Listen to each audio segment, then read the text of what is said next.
All right, let's talk about anti-hyperlipidemic drugs.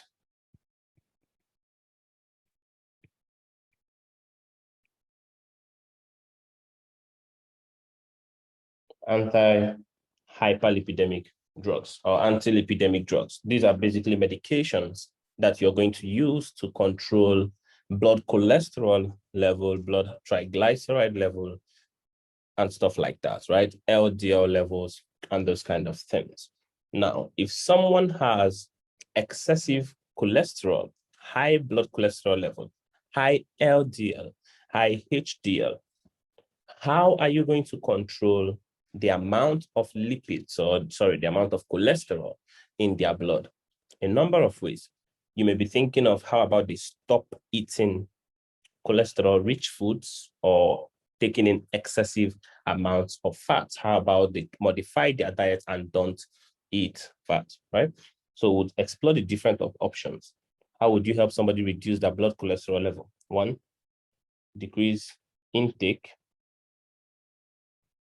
of cholesterol, right? Stop eating cholesterol. Sounds simple. The second alternative is, what if they eat cholesterol and they get satisfied because people like to eat, but there is a way we can actually make this cholesterol not end up in their blood. So they eat it, they feel good, and they pass it out in the toilet, right? What if we have such a medication to prevent absorption of cholesterol, a medication that would prevent absorption of cholesterol? That would be great. And we actually have a medication for that. So somebody sat down and thought, okay, let's decrease intake, which is what we do most of the time. We try to say, okay, eat less of this, less of that, and stuff like that. The other alternative would be try to prevent them from absorbing it in their body. Is there a way we could make them store cholesterol? So when they eat cholesterol-rich foods, how about these foods actually go into storage? So it ends up in the fat. Let's put it in storage instead of having it circulating around the blood. Is that something we can do? Perhaps. But there's an alternative, or one other variable that we must consider. The liver, the body itself, makes cholesterol. There's de novo cholesterol synthesis. What this means is that people do not need to eat excess cholesterol to have high blood cholesterol levels. You may eat excess sugar, and the liver somehow is able to convert this sugar into cholesterol in the form of VLDL. We'll look at that in a bit. So how about we inhibit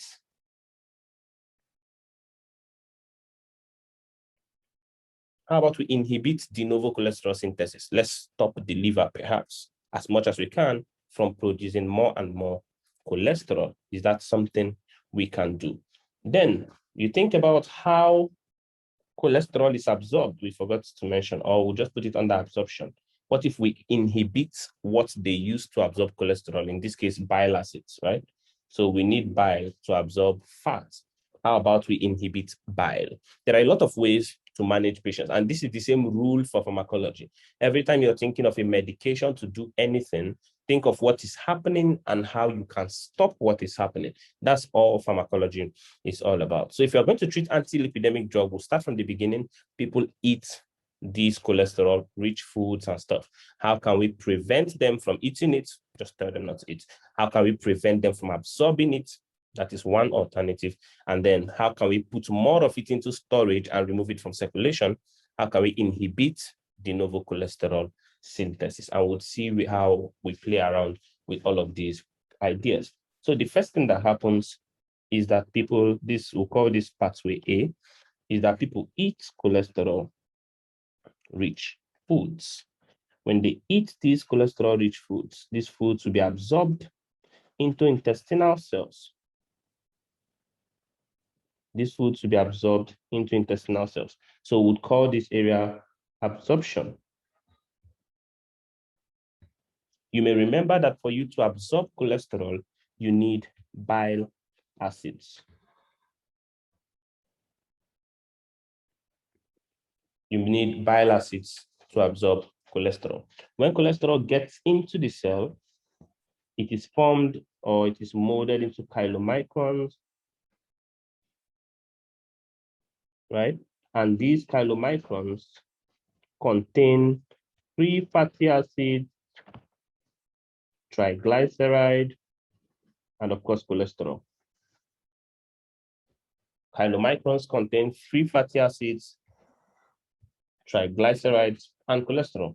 This chylomicron is going to be absorbed or taken into the lymphatics, right? It goes into the lymphatics, the lymphatic system. And from the lymphatic system, the chylomicrons continue into the blood.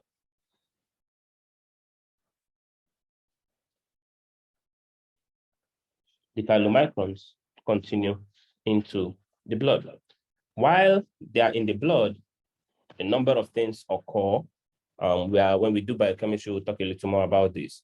HDL comes along, donates ApoE, ApoC2 to chylomicron, and then this chylomicron uses this ApoE and ApoC2 to interact with certain enzymes to help remove some fat and cholesterol from chylomicrons. It doesn't matter. All you need to know is that while chylomicrons get into the blood, some fatty acids will be removed from chylomicrons into adipose tissue for storage. Into adipose tissue for storage. The enzyme that will help this process is lipoprotein lipase. The enzyme that will help this process is lipoprotein lipase, LPL. Lipoprotein lipase. It will help propagate storage.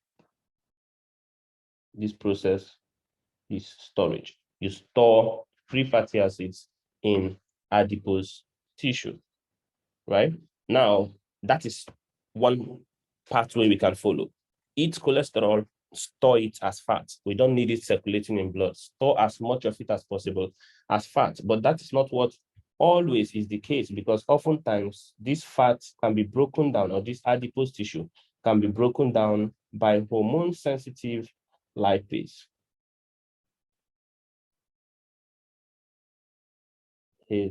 Hormone-sensitive lipase. We don't usually write an abbreviation for this guy, so that's okay, right?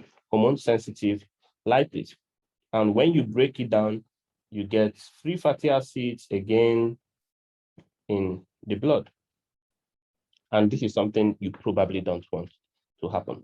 So what we let's call this part lipolysis, right? Let's call this lipolysis. So let's get back to the beginning. We started with someone eating food containing cholesterol, and then it becomes chylomicrons, which contain all of this. And then chylomicrons end up in the lymphatics, which end up in the blood, and then storage in adipose tissues and free fatty acids. Whatever is left is just going to remain in the blood. Is there a way we can decrease the amount of cholesterol that ends up in this patient's blood? Someone came up with an idea. What if we can actually inhibit absorption? So this person eats cholesterol, but we are going to try to block the absorption of cholesterol at the intestines, at the brush border. And so they made the medication ezetimibe.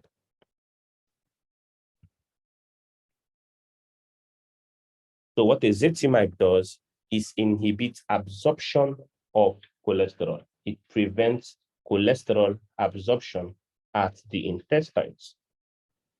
For you to absorb cholesterol, you need bile acids. Now we are going to talk about bile acid synthesis eventually. When you make bile acids are made in the liver from cholesterol. The liver makes bile acids from cholesterol.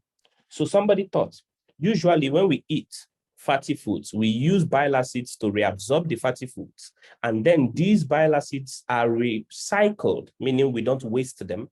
They are recycled and reused again.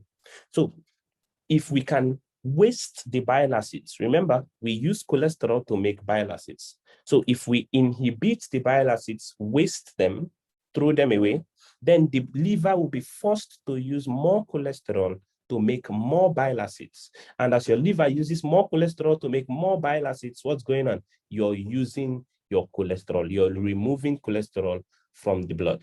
So we take that again. We have bile acids. Bile acids are made from cholesterol. Usually, they are recycled. If we can waste the bile acid, we don't get to recycle it anymore. The liver will be forced to use more cholesterol to make bile acids instead of dumping this cholesterol in the blood. And so we made medications to help us waste bile acids and throw them away. And we call those medications the bile acid resins.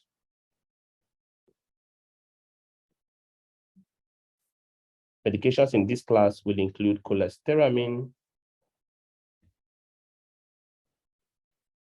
and cholesterol.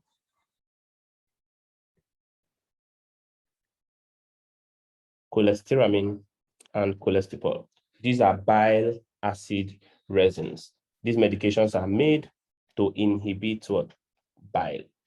They are made to inhibit bile. They are going to waste bile acids, and then the liver will be forced to make more bile acids, and then we would have less cholesterol in the blood. Beautiful idea. The next thing that happened here is that chylomicrons went into the lymphatics, and from the lymphatics, they're actually going to go into blood via the thoracic duct, right? They'll go into blood via the thoracic duct. I want to actually remember this because there's a pathology associated with the thoracic duct. I hope you remember that.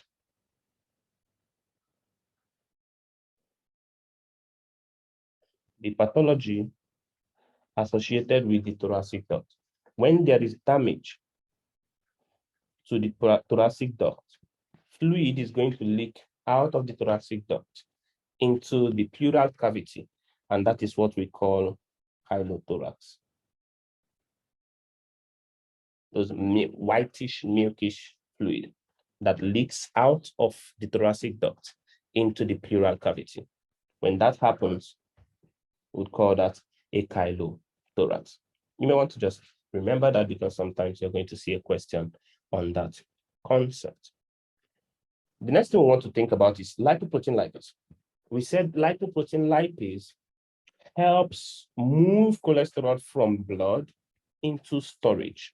Lipoprotein lipase helps move cholesterol from blood into storage. We don't want cholesterol excessively in the blood. So how about we give a medication that's going to help activate lipoprotein lipase the more?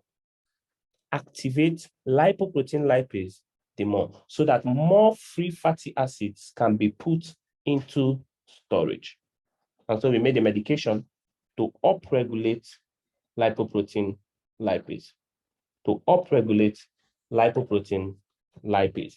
That medication was the fibrates. The fibrates, medications like gemfibrozil. These medications will upregulate lipoprotein lipase and put free fatty acids into storage, taking them away from the blood. That is very important. Finally, we talked about this adipose tissue. We said this adipose tissue may be broken down, right? So after we've stored our fats, the body can still break down these fats with the help of the hormone-sensitive lipase. The body can break down adipose lipolysis with the help of this enzyme, hormone-sensitive lipase. So somebody thought, what if we can inhibit hormone-sensitive lipase? Let's give a medication that can inhibit hormone-sensitive lipase, inhibit lipolysis, and that medication was niacin. We'll talk about all of these medications in summary after now.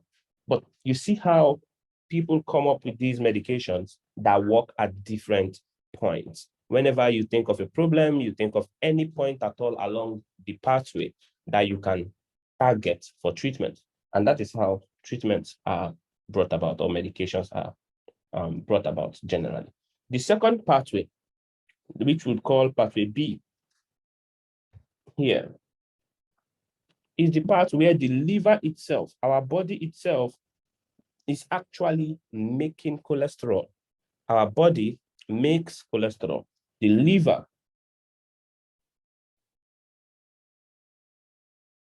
makes cholesterol. So you could eat carbohydrates. If you remember the glycolytic pathway, the body takes glucose, makes it into glucose 6-phosphate, fructose 6-phosphate, and then we go through all glucose fructose 2,6-bisphosphonate and all that. We go through the glycolytic pathway, and we ended up with pyruvate.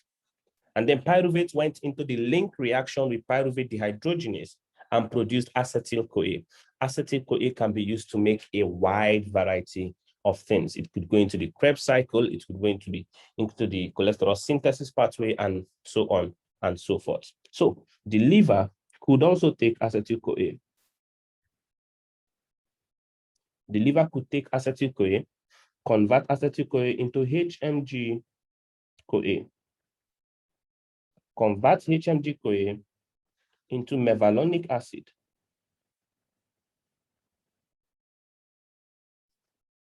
and mevalonic acid into cholesterol. Mevalonic acid into cholesterol. I think we need a much bigger liver, perhaps. Let's see if we can make our liver. All right. So let's say that is the liver, right? That's how the liver makes cholesterol. Now, when the liver makes cholesterol, there are a number of things that could happen to this cholesterol. Normally, the liver could release some of it into the blood. Remember, we already said it could make bile from it.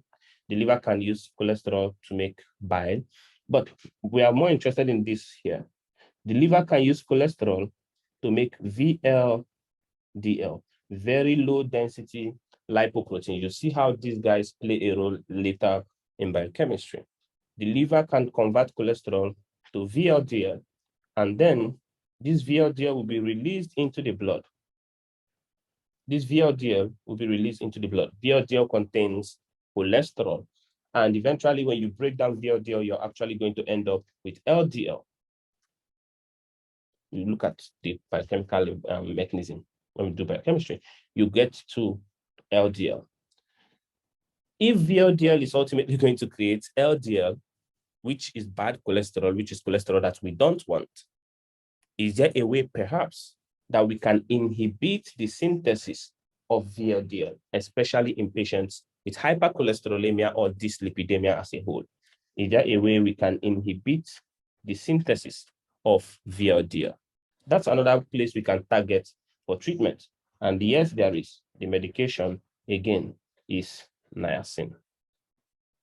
So you'd see niacin inhibiting hormone-sensitive lipase and niacin inhibiting VLDL synthesis. Please bear that in mind. It's going to be important. The other thing you want to know is that the liver can get cholesterol. So here we see the liver using cholesterol to make VLDL. It could use cholesterol to make bile. I'll just put it right here. You remember we said it uses cholesterol to make bile. That's why we gave this bile acid resin, so that when we waste the bile, the liver will be forced to use more cholesterol to make more bile to replace the bile we are wasting with our cholestyramine and cholesterol, right? And so we have less cholesterol to put in the blood. Makes sense. The other alternative is that the liver could collect cholesterol from the blood. How? We have receptors on the surface of the liver. We have receptors on the surface of the liver, like that. And they collect cholesterol into the liver in the form of LDL. In the form of LDL. Therefore, these receptors are LDL receptors. These receptors are LDL receptors.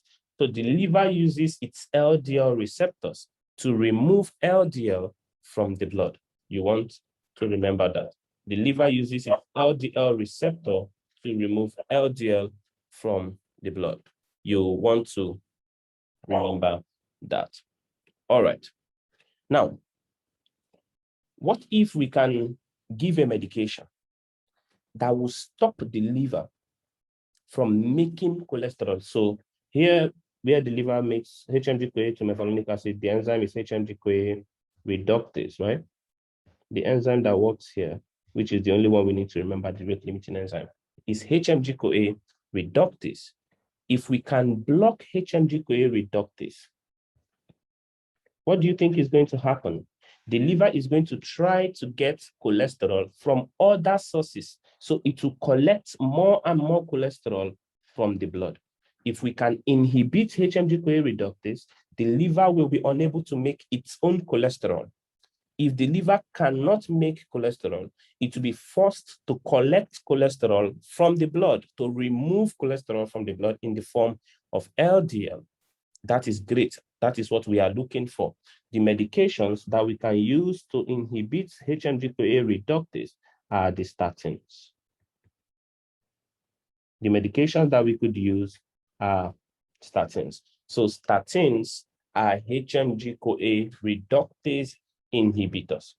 Whenever a patient uses statins, the liver picks up more LDL from the blood. How does it do that? It can decide to express more and more LDL receptors. So there's upregulation of these LDL receptors when patients use statins. The next thing you want to think about is this.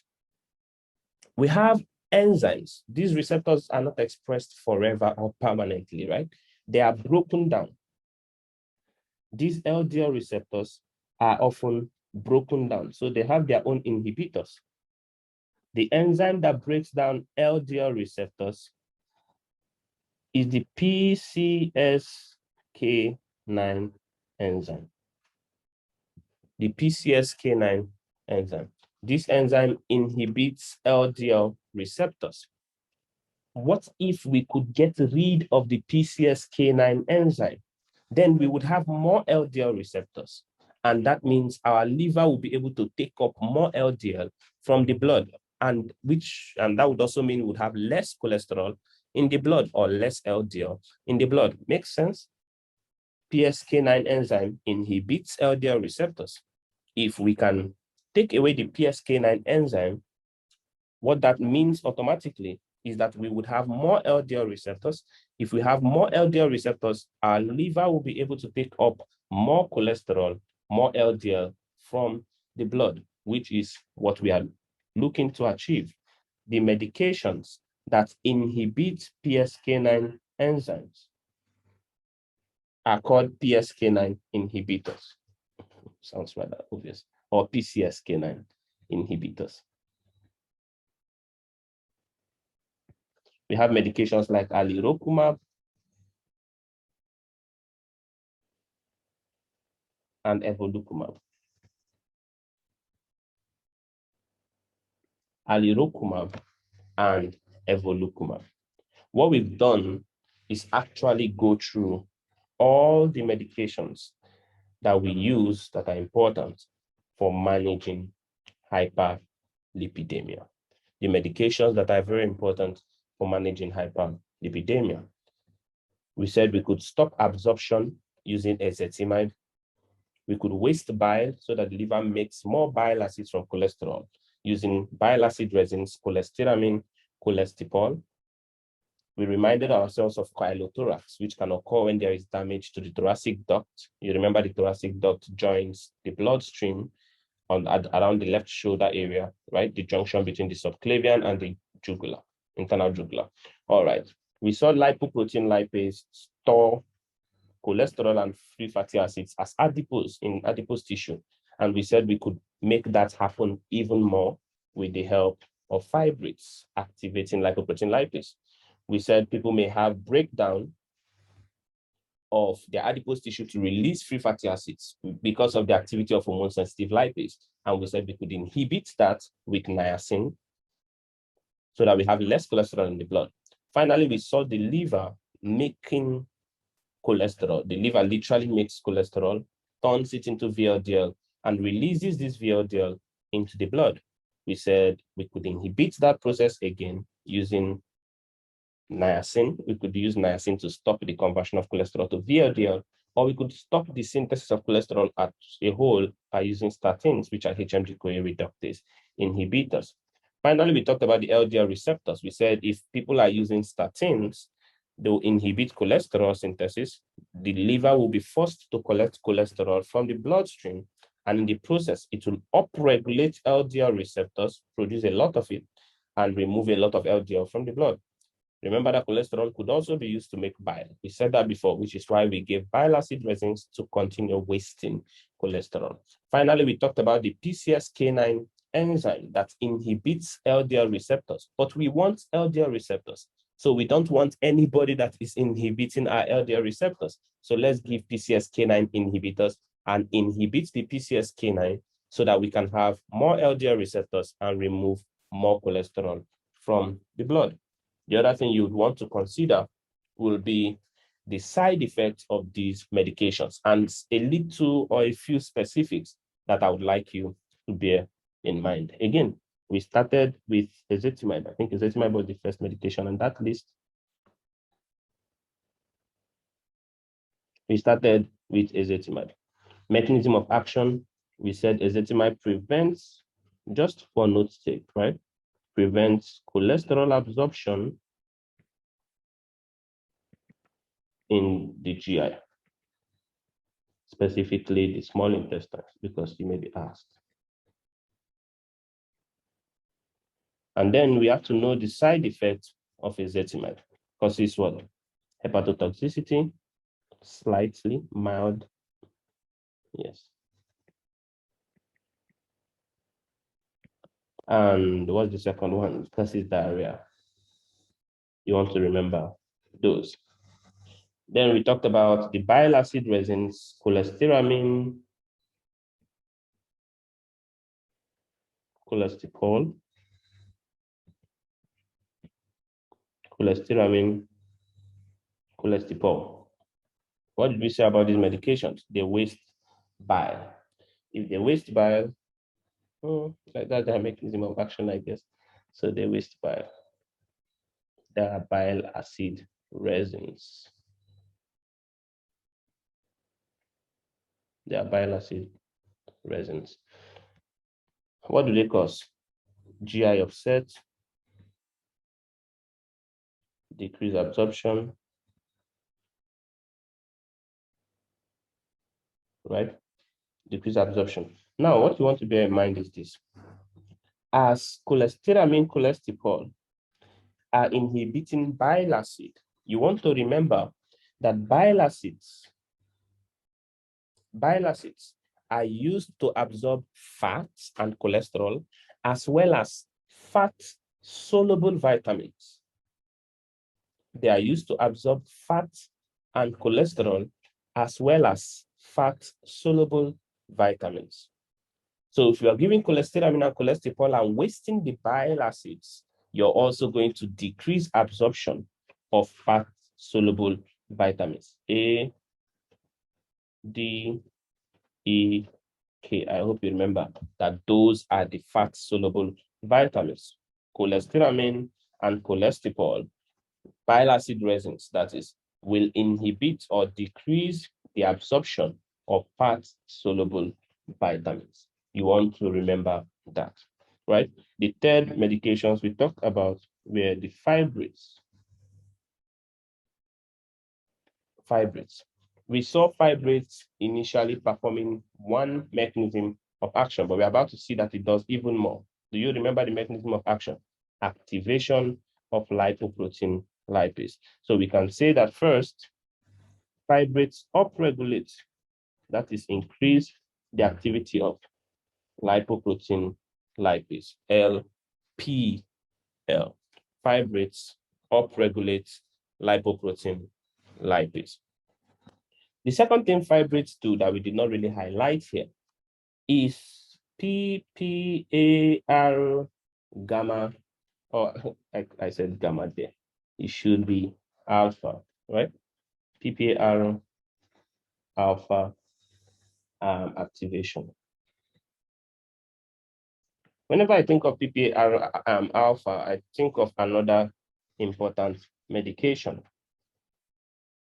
PPAR gamma. I will mention that guy in a bit. By activating PPAR alpha, fibrates increase sensitivity and the ability of tissues to actually take up these cholesterol and all of that, they increase sensitivity. You don't really need to remember much about PPAR alpha. What you just need to know is that fibrates inhibit or activate rather PPAR alpha, right? Fibrates activate PPAR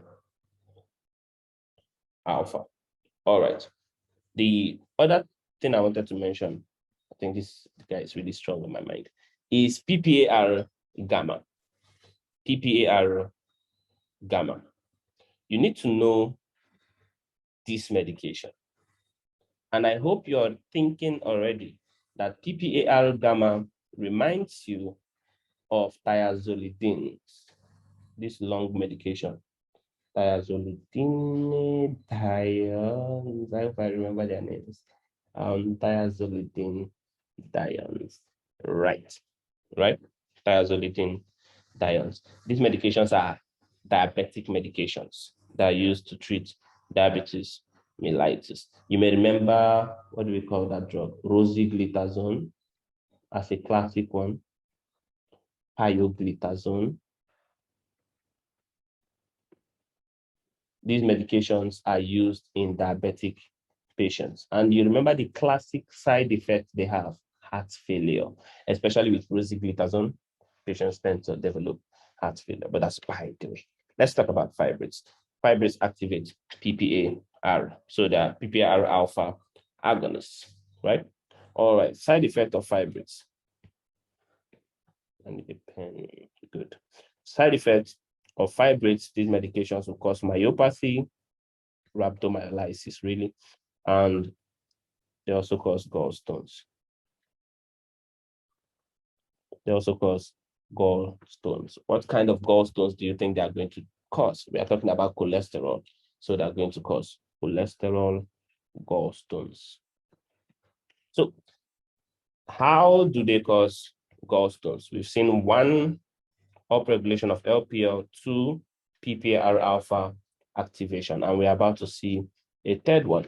You want to know that fibrates inhibit another enzyme, 7-alpha hydroxylase. Fibrates inhibit 7-alpha hydroxylase. You don't need to know much about this enzyme. 7-alpha hydroxylase, what? It's a P450 enzyme, right? It's a P450 enzyme. I've not seen this tested anywhere before. And this enzyme exists in the endoplasmic reticulum. I can remember this information clearly. And if you're going to remember the specific cytochrome they work on, which I think is not important, is cytochrome P7A1. You get that? And the role of this guy was bile acid synthesis,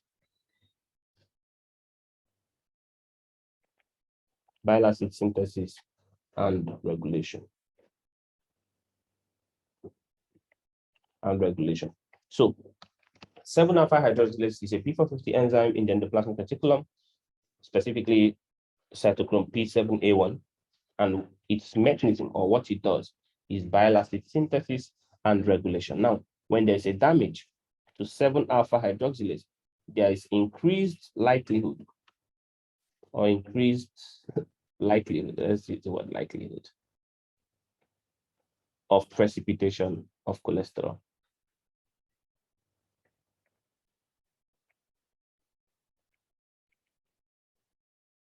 And if you have cholesterol precipitation, you're going to form cholesterol stones.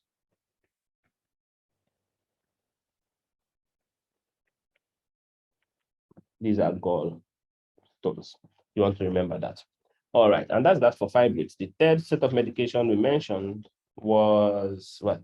Who was number 3? Niacin.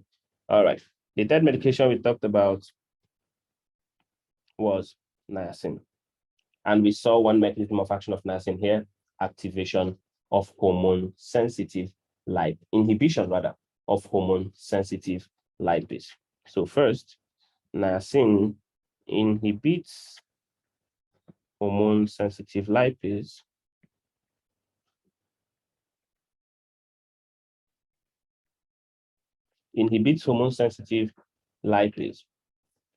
right?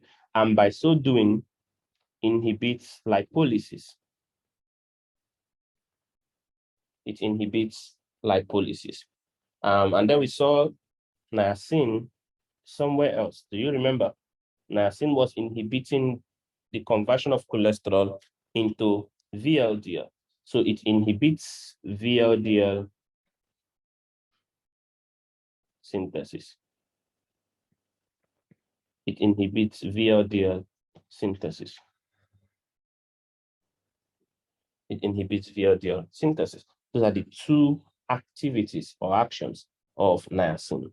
You want to remember that. So there'll be decreased VLDL synthesis from the liver. When you talk about side effect of niacin, you talk about flushing and all of those kind of things. Not very big. Finally, let's talk about statins quickly.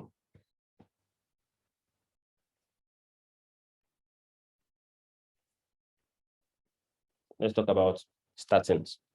We already saw statins. These are like the biggest medications here. These guys are HMG-CoA reductase inhibitors.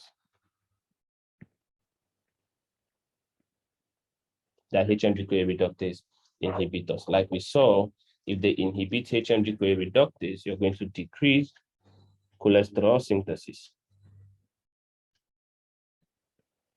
in the liver. That was the first thing we established. And then we said if you inhibit cholesterol synthesis, the liver will have to find alternative sources of cholesterol, right?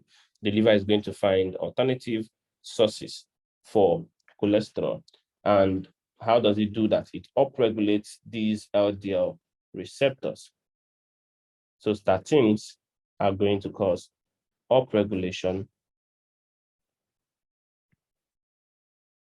of LDL receptor. So they increase LDL receptor expression. They increase LDL receptor expression. What else do you need to know about these guys? Let's see. So there'll be more LDL taken into the liver, and then this LDL will be broken down, of course, in the liver. So let us say, I think one of the phrases they would often use on your exam is that it increases uptake and catabolism of LDL. Next is the side effect. That happens to be quite important. Fibrates are going to also cause myopathy and hepatotoxicity. Did I say fibrates? Statins are going to cause myopathy and hepatotoxicity. And this myopathy is even worse, is accentuated, worsened, when you use them together with fibrates. It's worsened when you use them together with fibrates. And these are the medications you're going to use to manage your patients with hyperlipidemia.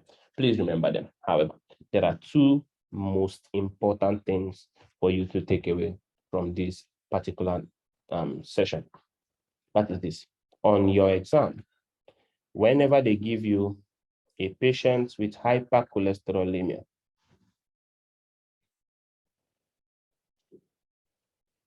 how do you spell that?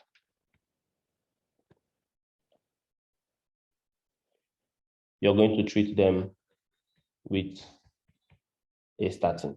You cannot forget this information. If you do, probability that you would miss a question for sure. Statins all end in statin, atorvastatin, lovastatin, doesn't matter. Whatever ends in statin is a statin. So hypercholesterolemia, cholesterol level greater than 190, 200. If it's high and they ask you what medication you'll be giving to this patient, pick a statin on this step one. When you get to step two, we have a little nuance to it and a number of things you need to consider. For your step one, a patient with hypercholesterolemia gets a statin. The second thing is a patient with hypertriglyceridemia. Every patient with hypertriglyceridemia gets a fibrate. every patient with hypertriglyceridemia gets a fibrate. You cannot make a mistake with these two. Always on the exam, you will see a question on it the very next time you practice pathology or pharmacology questions on this subject. All right, please remember the information. I will see you guys on the next one.